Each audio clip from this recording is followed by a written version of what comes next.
set of playoffs that is still about 2 months away, and that is the first ever NCAA football playoffs. Now, this year is the first year they have instated a 4-team playoff. So instead of just having the coming. Yeah, and it's a very long time coming because they already have the best sporting event in all of sports with March Madness. How come they couldn't just figure it out to get it into football? So this year they're doing 4 games. I'm sorry, not 4 games. 4 teams. The top 4 teams in the rankings are going to be in a playoff. So 1 versus 4, 2 versus 3, and then the winners of each of those games meet for the national championship. Now this is a good idea. It is a lot better than the previous way of doing it because especially in college football when there's so many of those teams and they don't really all play each other head to head. It's hard to really say who the number 1, number 2, number 3, number 4 team is. So it's good, but I really think they should expand it out to at least 8. Yeah, absolutely. Like this, it's almost a bit of a joke of a playoffs when it's just 4 teams. Because the last game that they'll play is going to be, I think the latest game any of these teams play is probably about the last weekend of November, and then they don't play again until the first the second to last week or the last week of December. So there's already like a 3-week break in there. So go ahead and take a week off, play a game, take a week off, play another game, and then boom, you're right there for the last couple games. And it really wouldn't be that much harder to just expand it to 4 more teams. So they're kind of dropping the ball with that. But you know what? Hey, we'll take what we can get, baby steps. Let's, move it towards where we want. I'm guessing that they want to kind of ease into it, test the waters a bit, because I guess it is a radical change for how college football has worked in the past. Yeah, but it's such a needed change. It's going to bring so much more money and so many more fans. People have been calling for it for a long time. With some people, I guess some people really like the system, and that's why they have to kind of test the waters. The people who like the system were the big BCS sponsors for those bowl games because they're like money, money, money, money. Because there was, 4 bowl games that were just as big as the national championship, and so there was the sponsors for that, and they made more money off of that. Now they'll still keep those big bowl games, but they'll just put those in the playoffs. So I don't understand, money is money. That money, money. But you're gonna make more money, so I don't know. Money. I think maybe the schools preferred to be able to put on their wall that they won Orange Bowl, Sugar Bowl, Rose Bowl, whatever the bowls, rather than made it to second round of playoffs. Money. Because those bowl games aren't going away. They're just going to replace. So the first 2 games will probably be like the Orange and the Rose Bowl, and the last game will be the championship game. So they're still going to call those the bowl games. They're not going to be the. But now everyone knows what they really are. Like there's no beating around the bush that lots of money. This is first round. Money. Lots and lots of money. That's all this comes down to. So, but it's going to be more money. But let's talk about the actual teams that have been in those first 4 rankings. And let's start off with the number 1 team in the country, which is the number 1 team in the rankings. That is Mississippi State. Now, this is a kind of a surprise. These guys kind of came out of nowhere this year. Yeah, they were looked to be a good team, but who knew they were going to be this good? Mississippi's often pretty good. Not Mississippi State, not this good. You look at Ole Miss, they're usually up there, but Mississippi State's not usually this good. Usually they're ranked, but they're not usually number 1. Now, they are playing in the NFL Light, that I like to call the SEC Conference. So let's go over a couple of their wins. They are 7-0 right now. Their biggest wins are against LSU, who was number 19. Texas A&M, now they have dropped way down recently because they've lost a bunch of games, but they played a lot of good teams. And Auburn, who's ranked number 3. So they played and beat some really good teams. But still to come, they have Alabama, who's ranked number 6. They're playing them on the 14th, and they have Ole Miss, who's ranked number 4, on the 28th. So we're still plenty of time to go, and some of these teams might beat each other out of making it to the playoffs because they might beat each other up. But then you have Florida State. Now, Florida State, even if they go undefeated, I'm not 100% convinced that they deserve it because their schedule is by far easiest of any of these because they play in a really weak ACC. But so far, their big wins are against Notre Dame, ranked number 10 right now, and Clemson, ranked number 21.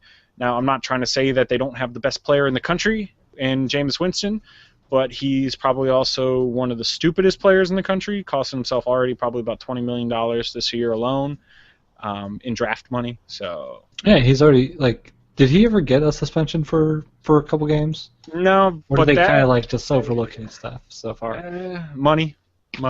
Yeah, but I'm just saying, like he's also like having him on the team is not necessarily as great if he's a risky move and might not be able to play because of something happening. Like there's still always a possibility that he'll actually get arrested and then not be able to play. No, he wouldn't get arrested. He wouldn't get arrested for signing stuff. No, I'm saying for other stupid stuff. Oh yeah. I mean, him doing something else. He decided, hey, I'm hungry. Let me eat some crab legs. Let me just stick them down my pants and try to walk out of this seafood market. Yeah, so you never know. Like he might push too many buttons, and at some point, like suddenly he can't make it to a game.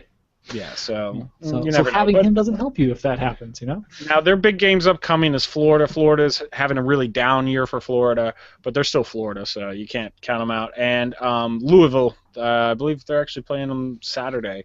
Louisville's like ranked number 25, so yeah, they haven't lost in 2 years, but it's a really weak conference.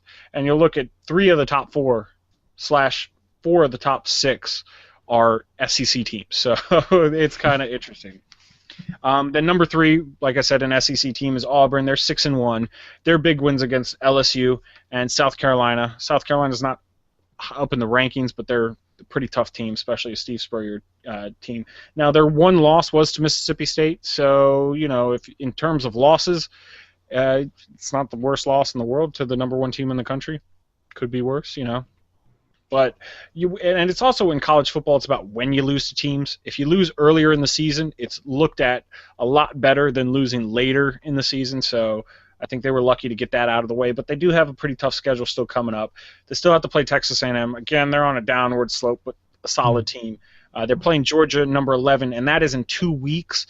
And actually, Todd Gurley, the suspended running back from Georgia, will be returning in 2 weeks. The NCAA has decided to let him return to play after the indefinite suspension he suffered, I believe, 3-4 weeks ago. And that guy is a beast, and especially this year he's been playing amazing. So they're getting Georgia at the exact wrong time to play Georgia, and Georgia is ranked number 11 still, even without their superstar. Then they have to also play Alabama, and they have to play Ole Miss, number 4. So they definitely have some hard teams. But if they win that out, I could see them jumping up to number 1. I guess, because they have to play. Yeah, even if Mississippi State wins out, if Mississippi State wins out, they're going to be number 1 definitely. But if Auburn wins out, they're going to be number 2. And then we have number 4, Ole Miss. They are 7-1 right now. Big wins against Alabama. Again, they beat Texas A&M, and they went out of conference and scheduled a team that is traditionally pretty good in Boise State, and they beat them. So that was them. Now their one loss is to LSU, still a ranked team, number 19 in that SEC division. Pretty good rivalry that they play all the time. And that LSU team is young, but they got a ton of talent on it. So, not this year. They're not going to be contending for the playoffs, but I could see them in the next 2 years definitely being playoff contenders. So, again, not the worst loss in the world earlier on in the season. So, actually, I think that was last week, so not that much earlier on. But let's look at 2 of the teams that are looking in, and we'll start with Oregon. They are number 5. They play in the Pac-12, which is a pretty good conference. Not the SEC, but still a really good conference this year. They're 7-1. They have Mariota. He's pretty much, if Gurley hadn't been suspended, Mariota would be the number 2 Heisman candidate, but I think Mariota right now, with Gurley's suspension, is the number 1 Heisman candidate at quarterback. So they got a really, really stellar player there. Their big wins are against UCLA, number 22, and Michigan State, number 8. It's also interesting how it doesn't seem like there's many or any teams with a undefeated record really on the list. Well, the first 2 were. That's it, though. Yeah, other than the first 2, but after that, I remember from at least there has been in years past where there were a lot more undefeated teams by this point in the season. Especially when you get some of the smaller schools like the Boise States of old, where they would go undefeated and just not quite make it there, or you'd have like a TCU or something like that playing really well, but they don't play in the same divisions, the SEC. When you play in the SEC, yeah, someone's going to come out undefeated, but who is it going to be? It just so happens to be Mississippi State so far, and a lot of the losses, like Ole Miss, like Auburn lost to Mississippi State. That's a big, I do think it's better in this situation than just seeing, because it's weird to watch the judgment of 10 undefeated teams, like, and who's the best, or however many, like maybe 5. It usually boils down to about 3 or 4. But I know what you're saying. Yeah, because that can be really weird, and that's why it also just seems like maybe it was a little too lopsided at that point. Like there wasn't enough parity in the games if someone can come out just completely undefeated. Yeah. Well, then that's also the good point about having at least the 4 teams, because usually you don't have more than 4 teams go undefeated, so that'll help even that out. But so Oregon, they did lose 1 game to Arizona, ranked number 12. Now their big upcoming game will be against Utah, number 17. So, and we'll talk a little more about Utah a little bit later. And then the other one, you have the perennial, at least attending the national championship game team in Alabama. They are ranked number 6 right now. They're 7-1. They've beaten, their big wins are West Virginia and Texas A&M. West Virginia is ranked number 20, and they're kind of shooting up there. But then you have a loss to Ole Miss. Again, they're number 4, so that's not the worst loss in the world. Now, upcoming, they do have LSU, Mississippi State, and Auburn. So if they win out, they're definitely in the playoffs. But if they lose one of those, and they very well could, because LSU, again, they're playing well. Mississippi State is ranked number 1, and Auburn is a rivalry. So that's the Iron Bowl at the end of every year. So you never know what's going to happen. That was probably one of the best games of last year, was the Iron Bowl, where they won it with 1 second left. So you never know what's going to happen there. I could see Alabama, they have the experience. Their coach knows how to get them to the national championship. So I could see them making the playoffs pretty easily. But you never know. But I'm going to give you a dark horse. Now, this is a team that I don't think will be on most people's radars. Hold on, dark horse. Do we have a dark horse? Dark horse. Do we have a?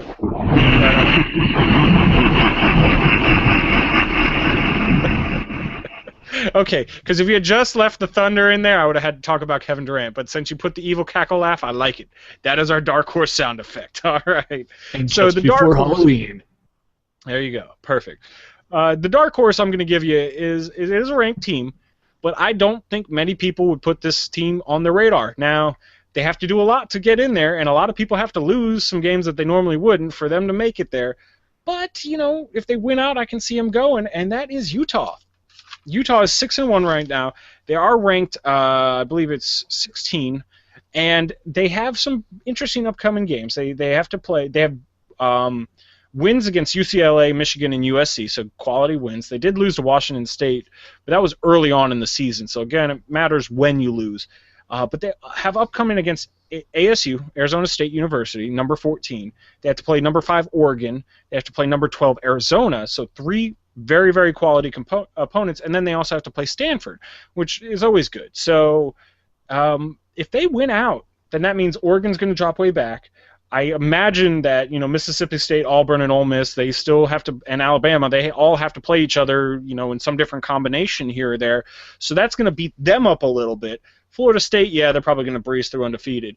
But I could see a team like Utah shooting up the rankings, playing those quality opponents, and it really helped them that they're in the Pac-12. And if they can win out, which, again, they have to play some really good teams, I can see them making it. So let us know what you think. I want to hear some dark horses from people. Who's your dark horse? Notre Dame. Notre Dame is your dark horse. So they are ranked, 10 right now? No, they're higher than 10, I thought. That's I saw it. I saw it on... Nope, they're 10. They're 10? I thought they were like 7. They were 5 when they played Florida State, but then they lost to Florida State and fell back. Yeah, that's fine. You know what? They have the determination. They can do it. You know why? All they have to do is make all the players watch Rudy twice, and then they'll pull through. They'll get that drive. Okay. Well, hey, everybody out there, let us know your dark horses. Who's going to make it in that we wouldn't expect it? Hit us up, comments down below. Of course, at Words For My Face on Twitter, wordsformyface@gmail.com, Google Plus and Facebook. Always good ways of getting a hold of us.